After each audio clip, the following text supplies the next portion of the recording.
जय हिंद मेरे प्यारे मित्रों, आ गया है आपका अपना ग्रेजुएशन मेंटोर। जी, मेरा नाम है दीपक कुमार और मैं आपको ग्रेजुएशन से रिलेटेड नोटिस, जितने भी अच्छे सूचनाएं आती हैं वो सब आपको मैं प्रोवाइड करूंगा।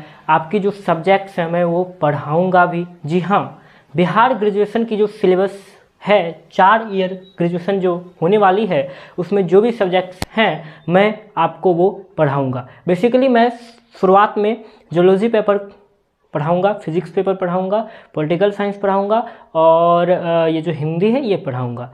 तो आज मैं बेसिकली ये वीडियो लाया हूँ 4 ईयर ग्रेजुएशन प्लान। ये 4 ईयर ग्रेजुएशन प्लान क्या है, क्यों ज़रूरी है, अगर आप ग्रेजुएशन करना चाहते हैं तो एक बार इस वीडियो को जरूर देख लें। क्योंकि मेरे बच्चों, मैंने तुमसे कहा था रणभूमि में खेलने से पहले मनोभूमि में खेला जाता है।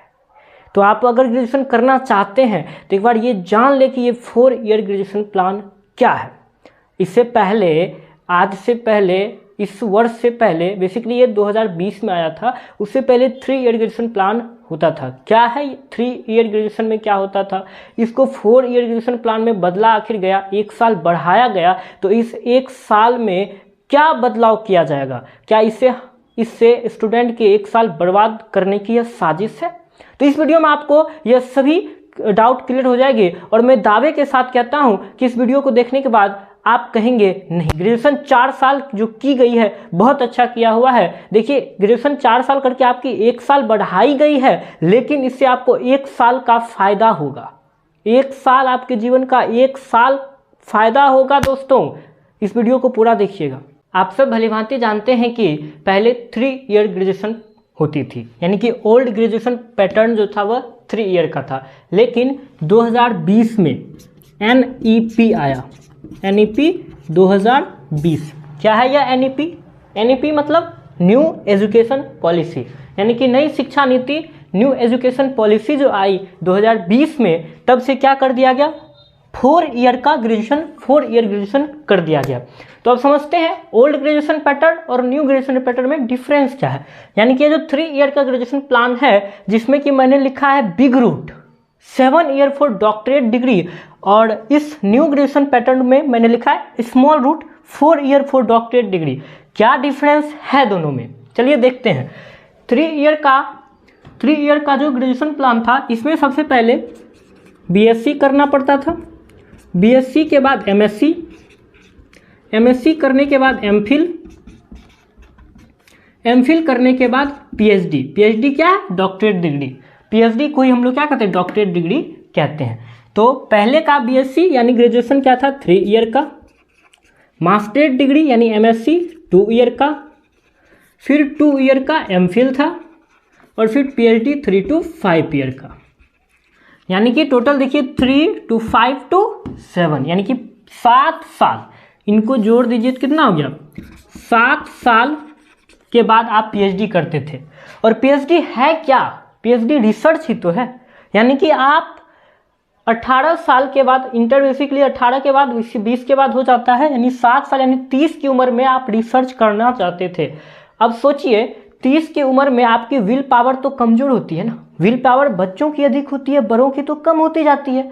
तो 30 साल की उम्र में आप रिसर्च करेंगे तो ऑब्वियसली कुछ ना कुछ त्रुटि रह जाएगी, क्योंकि उस टाइम में विल पावर उतना डेवलप तो बचपन में होता है, वो तो कम जाता है ना। पर देखिए, न्यू शिक्षा नीति NEP, न्यू एजुकेशन पॉलिसी जो लाई है वो कितनी बेहतरीन है। देखिए, इसमें क्या कहा गया है, आप BSc कीजिए और सीधे PhD कीजिए।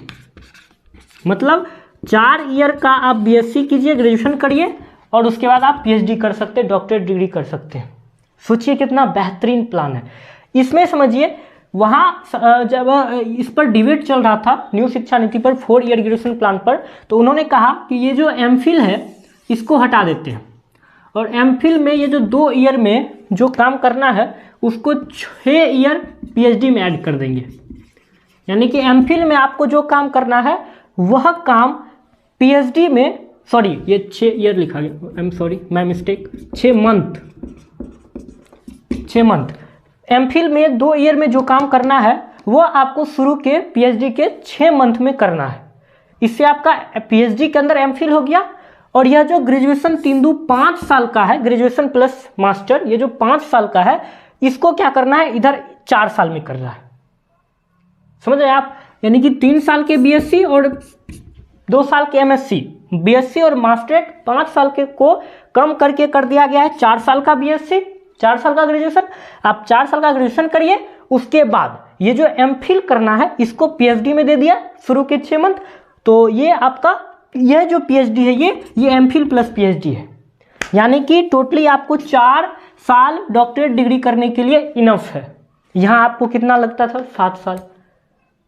कितना जोरदार प्लान बनाया है हमारे मिनिस्ट्री ऑफ एजुकेशन ने, देख रहे हैं। चलिए अब हम देखते हैं, क्या ये 4 ईयर ग्रेजुएशन कंपलसरी है, यानी कि 4 साल तक ग्रेजुएशन करना ही पड़ेगा? क्या ये 75% अटेंडेंस कंपलसरी है? ये नहीं हुआ तो क्या होगा? क्या कंपलसरी है ये तो बताओ सर।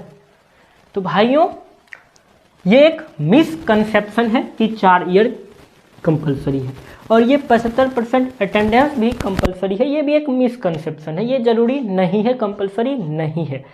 तो आखिर क्या होगा? अगर आप चाहते हैं, यहाँ पर क्या है, मल्टीपल क्विट का ऑप्शन है, समझिए, मल्टीपल क्विट, मल्टीपल क्विट या कहें मल्टीपल एग्जिट। ये मल्टीपल एग्जिट जो है, इस मल्टीपल एग्जिट का ऑप्शन है। मीन्स आप 1 ईयर पे भी लीव कर सकते हैं, 2 ईयर पे भी ग्रेजुएशन को लीव कर सकते हैं, 3 ईयर पे भी ग्रेजुएशन को लीव कर सकते हैं, सब 4 पे भी लीव कर सकते हैं। और ये जो 4 ईयर कंपलसरी है, ये सबके लिए है भी नहीं। ये जो है, ये सबको मिलेगा भी नहीं, ये सबको मिलेगा भी नहीं। ये उन्हीं को मिलेगा जो प्रतिभाशील होंगे, जिनमें जज्बा होगा कुछ करने का। क्योंकि ग्रेजुएशन तो भथेर करते हैं, वो क्यों करते हैं पता है? क्योंकि उन्हें कहीं कुछ नहीं मिला रहता। हर जगह से जब ठुकराए होते हैं ना, तो बिहार में आकर ग्रेजुएशन करते हैं। उनको जब कहीं से कोई दरवाज़ा नहीं मिलता है, हर जगह से हार गए होते हैं, तो सोचते हैं चलो यार ग्रेजुएशन कर लेते हैं। तो वही बात है, अगर वैसे आदमी हैं तो आपको ये 4 ईयर ग्रेजुएशन का जो सुख है ये नहीं मिलेगा। और इसका क्या माजरा है, 75% अटेंडेंस का। तो अगर आपका 75% अटेंडेंस होता है तो ही आप 4 ईयर ग्रेजुएशन के लिए, 4 ईयर ग्रेजुएशन के लिए एलिजिबल हैं। एलिजिबल मतलब हम लोग तो सोच रहे हैं ग्रेजुएशन 4 ईयर ही है, तो एलिजिबल मतलब क्या? इसका मतलब ये, अगर आप 75% अटेंडेंस नहीं कर पा रहे हैं तो आपको फेंक देगा इधर, पोस्ट ग्रेजुएशन पैटर्न में फेंक देगा। यानी कि 3 साल पर, 3 साल जैसे ही आपका होगा, आपको सर्टिफिकेट दे देगा, डिग्री आपको दे देगा, कहेगा जाइए मास्टर कीजिए, आप जाइए एमफिल कीजिए, आप तब आप पीएचडी कीजिए। यानी तब 7 साल के सफ़र पे आप चल जाइए। और अगर आप 75% अटेंडेंस कर लेते हैं तो 4 साल होगा, आपको डिग्री मिलेगा 4 साल पे, और उसके बाद सीधे पीएचडी 5वां साल पे। अगर आप 75% अटेंडेंस कंप्लीट करते हैं तो। अगर आप नहीं करते हैं तो फिर 7 साल के लिए पीएचडी को भूल जाइए। ऐसा है।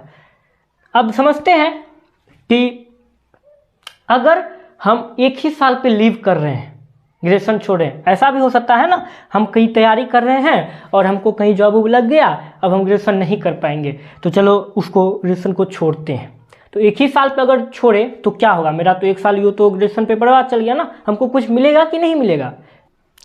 अगर कोई फर्स्ट ईयर पे ग्रेजुएशन को लीव कर रहा है, सेकेंड में एग्जिट कर रहा है, थर्ड में कर रहा है, तो क्या होगा? तो देखिए, अगर कोई फर्स्ट ईयर में ही ग्रेजुएशन छोड़ रहा है किसी कारणवश, हो सकता है उसका नीट में सिलेक्शन हो गया हो, वो मेडिकल कॉलेज जा रहा हो उस वजह से, तो अगर वो फर्स्ट ईयर में छोड़ता है तो उनको मिलेगा एक सर्टिफिकेट। उनको क्या मिलेगा? एक सर्टिफिकेट मिलेगा। अगर वो सेकेंड ईयर में लीव कर रहा है तो उसका मतलब है वो हाफ ग्रेजुएट। हाफ ग्रेजुएट है मतलब आधा ग्रेजुएशन हुआ है उसका, वो हाफ ग्रेजुएट है, उसको मिलेगा डिप्लोमा। डिप्लोमा एक बहुत ही इंपॉर्टेंट चीज़ है, यह जॉब दिलाने में इंपॉर्टेंट होता है, इससे आप जॉब ले सकते हैं। अगर वो थर्ड ईयर में लीव करता है तो उसको मिलेगी डिग्री। किस चीज़ की डिग्री भाई? बीएससी की डिग्री। बीएससी की डिग्री मिल जाएगी आपको 3rd ईयर में। लेकिन जो क्या है, जो स्टूडेंट डिजर्विंग है, जो स्टूडेंट